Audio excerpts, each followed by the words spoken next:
Today's lesson is found starting on page 11 in your notes packet. Today we're going to be using our formulas for area and working our way backwards to actually figure out a missing piece. So basically figuring out a missing length, figuring out a missing width, figuring out a base or a height. First example, we have a parallelogram has a height of 10 units. The area is 120 square units. What's the length of the base?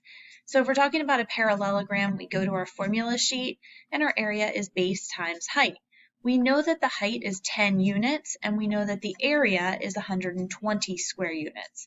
We're going to go ahead and actually plug those into the formula. So your three-step process, A equals BH, and instead of filling in the B and the H this time, we actually know that A is 120, so in place of the A we put 120, equals, we don't know B, so we're going to leave it as B, times H is 10.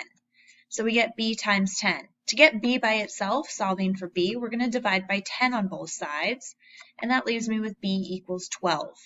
Everything here was just in terms of units. The base is just going to be plain units as well because it's the area is the only one that gets the units squared. So in our case here, the base is 12 units. The next one is a triangle-shaped monument. So area for a triangle is going to be 1/2 times base times height. We know that this is our area, so this is going to take the place of the A, and the base of the triangle is 22, so that's going to be our B value.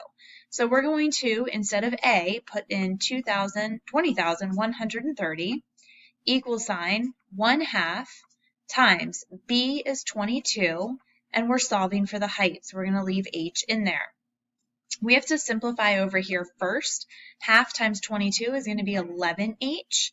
And over here we have 20,130. So if we go ahead, we want to divide by 11 on both sides to get H by itself.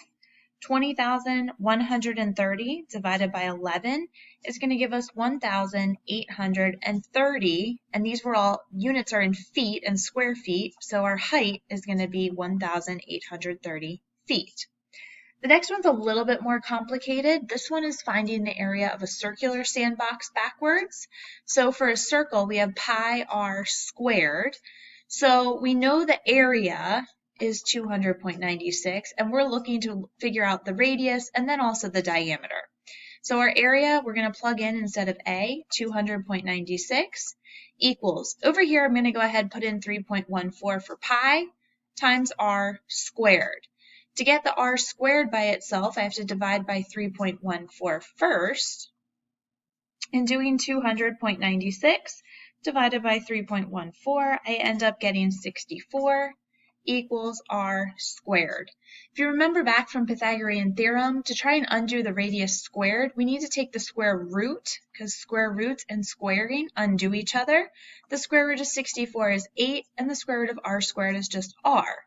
This units here was feet squared for the area, which tells me my radius was feet to start. I also need to find the diameter. Remember, the diameter goes all the way across and is double the radius. Diameter is double.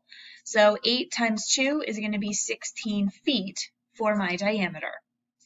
The next example has you work backwards. It gives you perimeter of a rectangular garden is 36 yards. So our perimeter is 36 yards.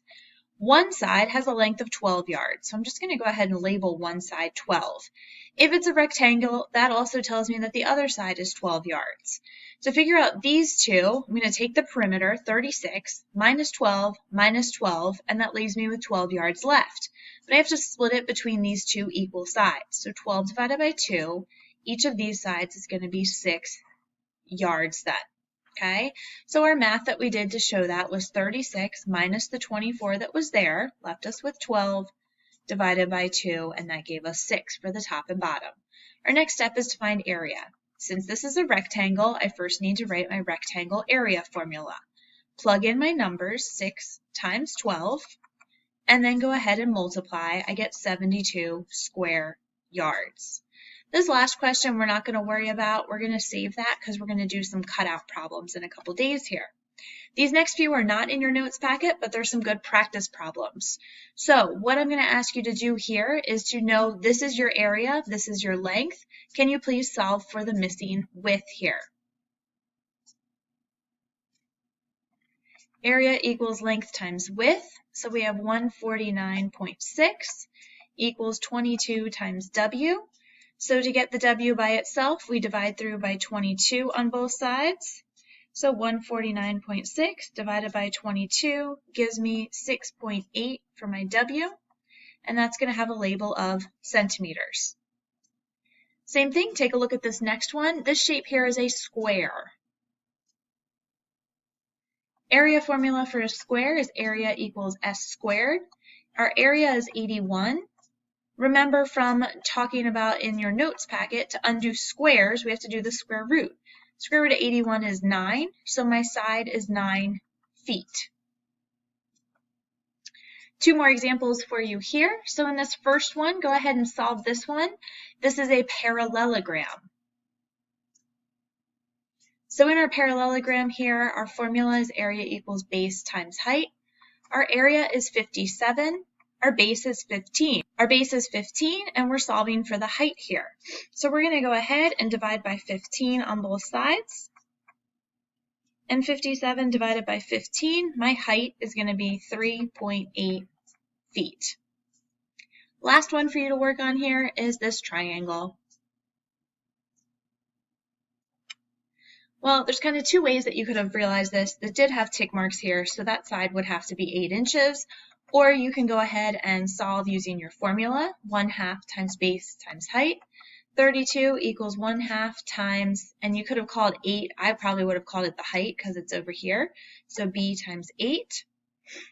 And then you're going to get 32 equals 1/2 times 8, which is going to give me 4 times b. And I'm going to go ahead and divide by 4 on both sides to get the b by itself, and that gives me 8 inches as well.